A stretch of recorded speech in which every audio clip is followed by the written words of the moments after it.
preached, "In the beginning was the Word." I'll never forget that. On a Saturday morning, I used to work at the post office. I heard him preaching at then Pastor Leroy Bailey's anniversary one year. And I told him when I saw him, I said, "You know, man, you were preaching." So I mean, literally, he was preaching. I was just jumping. And I got up on the side of my bed and started dancing. Preached me out of my bed. But we're looking at the fact, leading up to what we're talking about, this mystery, the first part in this series, that what Jesus did and what his resurrection, some of the symbolism in the tomb, about the napkin being folded, and the napkin that was folded, the Jews did that when they went to a place and they had a meal and they were pleased, and they folded the napkin in such a way that said, "I'm pleased, I enjoyed my time here, and I'll be glad I'll be coming back." The angels, and I was mentioning how our friend Evangelist Beverly Vaughn had lifted this up in a teaching the other day, that the angels, one at the head and one at the feet, symbolized that, that slab up in there had become the mercy seat, the true mercy seat. Yeah, that where the blood was poured on the table, he means "I am the way."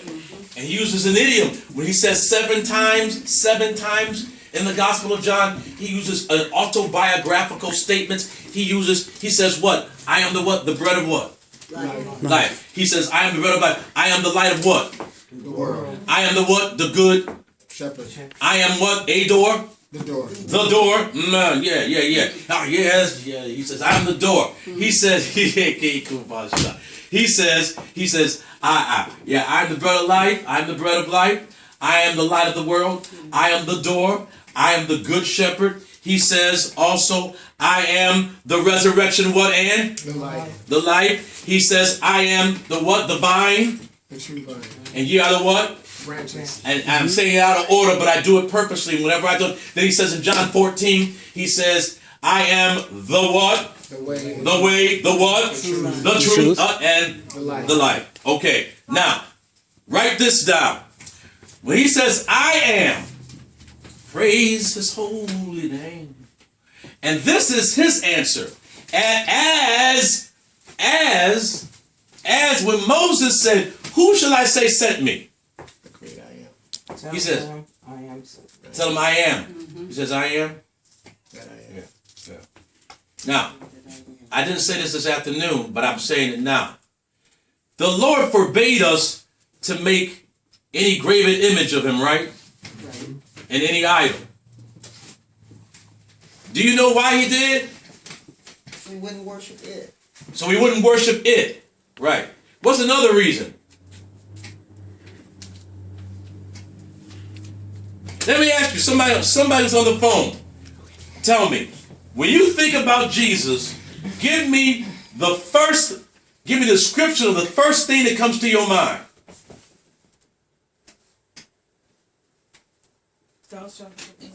Yeah. Huh?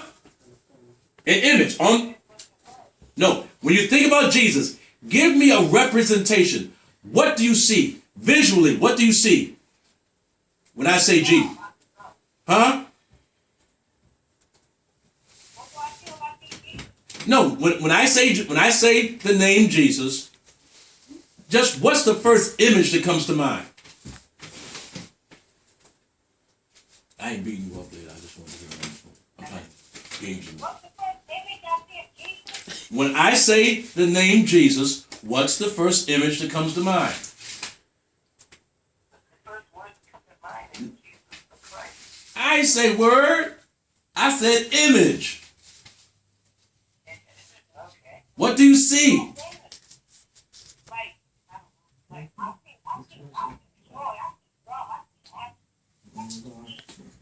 You are describing to me feelings and emotions. What's the first? Okay. My first image is that traditional picture of him standing in, with the long hair and the children all around him. Good. That's my point. That's yeah. Yeah, that's an image. Now, check this out. I know that Jesus didn't look like a European. I know that. know didn't look like some people try to make him either. He had no dreadlocks. Nope. Skin is blonde, hair is a wool. Yeah. But even the representation there in Revelations 1 about his hair being like lamb's wool, his feet being like polished brass, it's not really a literal presentation or description of what he looked like. That's symbolic. He is the raised, he's the ascended, he is the glorified Christ, and the hair white like lamb's wool, the aged one, the ancient of days, who is wisdom. All right. The feet like polished brass, Okay. glowing and refined. All right. Okay. Don't mean he is African. Wasn't African. He was a Jew of the tribe of Judah. He had to be dark skinned.